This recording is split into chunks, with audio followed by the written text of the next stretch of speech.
નમસ્કાર દર્શક મિત્રો, હું છું અર્પિતા પટેલ. આપ જોઈ રહ્યા છો પબ્લિક ઇન્ડિયા ન્યૂઝ ગુજરાતી. સમાચાર મળી રહ્યા છે દાહોદ જિલ્લાથી.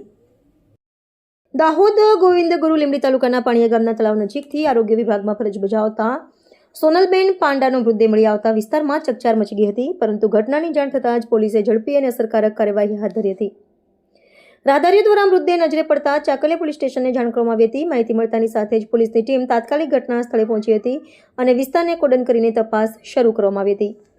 ઉચ્ચ અધિકારીઓ પણ સ્થળ પર હાજર રહી સમગ્ર કાર્યવાહીનું માર્ગદર્શન આપ્યું હતું. કેસની ગંભીરતા જોતા દાહોદ જિલ્લા એલસીબી તથા એસઓજી ટીમોને તાત્કાલિક તપાસમાં જોડવામાં આવી તેમજ વૈજ્ઞાનિક પુરાવા એકત્ર કરવા એફએસએલ ટીમને બોલાવવામાં આવી હતી.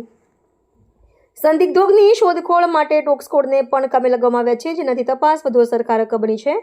પોલીસ દ્વારા અલગ અલગ ટીમો બનાવી દરેક દિશામાં તપાસ આગળ ધપાવવામાં આવી રહી છે. CCTV footage, mobile call details અને અન્ય ટેકનિકલ પુરાવાના આધારે તપાસને ઝડપી ગતિ આપવામાં આવી છે. મૃતદેહને પોસ્ટમોર્ટમ માટે હોસ્પિટલ ખસેડવામાં આવ્યા છે. પોસ્ટમોર્ટમ રિપોર્ટના આધારે આગળની કાયદેસરની કાર્યવાહી કરવામાં આવશે. પોલીસના જણાવ્યા અનુસાર ટૂંક સમયમાં આ કેસનું રહસ્ય ઉકેલાઈ જશે. Public India news Gujarati Jashubhai ગણાવાને અમે સત્યની સાથે. પબ્લિક ઇન્ડિયા ન્યૂઝ ગુજરાતીમાં સમાચાર જોવા માટે ચેનલને લાઇક કરો, શેર કરો, સબસ્ક્રાઇબ કરો અને બેલ આઇકન પ્રેસ કરો, જેથી આપને નોટિફિકેશન્સ મળે.